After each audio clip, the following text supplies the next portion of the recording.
اعوذ باللہ من الشیطان الرجیم، میں اللہ تعالی کی پناہ میں آتا ہوں شیطان مردود سے۔ بسم اللہ الرحمن الرحیم، اللہ کے نام سے شروع جو نہایت مہربان رحم والا۔ والفجر ولیال عشر، اس صبح کی قسم اور 10 راتوں کی۔ تفسیر خزائن العرفان میں ہے صبح سے مراد یا تو یکم محرم کی صبح ہے یا یکم ذی الحجہ کی یا عید الاضحیٰ کی صبح۔ بعض مفسرین نے فرمایا اس سے ہر دن کی صبح مراد ہے، اور 10 راتوں سے مراد ذی الحجہ کی پہلی 10 راتیں ہیں۔ اور یہ بھی مروی ہے کہ رمضان کے عشرۂ اخیر کی راتیں مراد ہیں یا محرم کے پہلے عشرے کی۔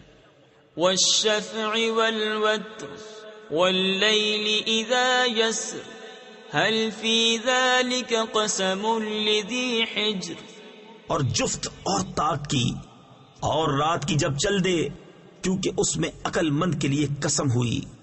الم تر کیف فعل ربک بعاد ارم ذات العماد التي لم يخلق مثلها في البلاد وثمود الذين جابوا الصخر بالواد، کہ تم نے نہ دیکھا تمہارے رب نے عاد کے ساتھ کیسا کیا، وہ ارم حد سے زیادہ طول والے کہ ان جیسا شہروں میں پیدا نہ ہوا، اور ثمود جنہوں نے وادی میں پتھر کی چٹانیں کاٹی۔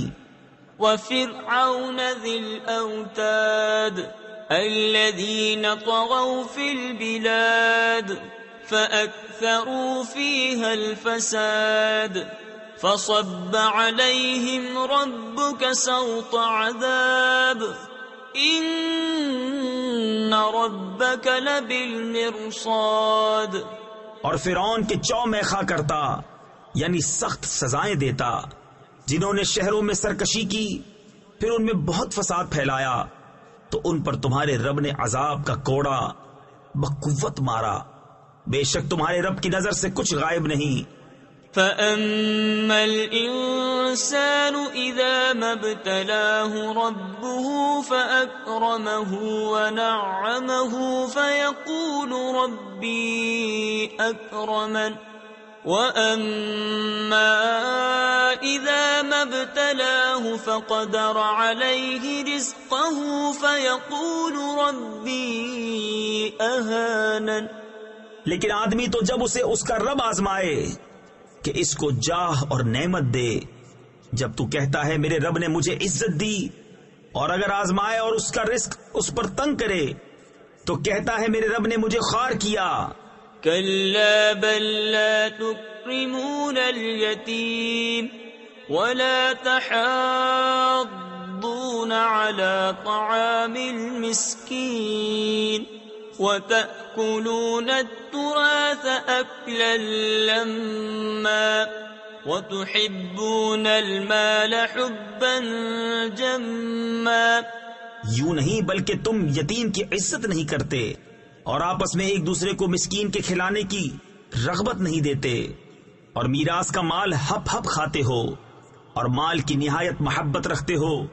كلا إذا دكت الأرض دكا دكا وجاء ربك والملك صفا صفا وجيء يومئذ بجهنم يومئذ يتذكر الإنسان وأنى له الذكرى۔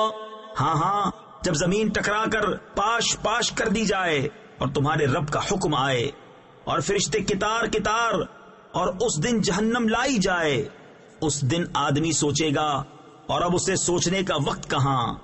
يقول يا ليتني قدمت لحياتي فيومئذ لا يعذب عذابه أحد ولا يوثق وثاقه أحد۔ کہے گا ہائے کسی طرح میں نے جیتے جی نیکی آگے بھیجی ہوتی تو اس دن اس کا سا عذاب کوئی نہیں کرتا اور اس کا سب باندھنا کوئی نہیں باندھتا۔ یا ایتھا النفس المطمئنہ ارجعی الی ربک راضیۃ مرضیہ فادخلی فی عبادی وادخلی جنتی۔ اے اطمینان والی جان، اپنے رب کی طرف واپس ہو، یوں کہ تو اس سے راضی، وہ تجھ سے راضی، پھر میرے خاص بندوں میں داخل ہو اور میری جنت میں آ۔ صدق اللہ العظیم۔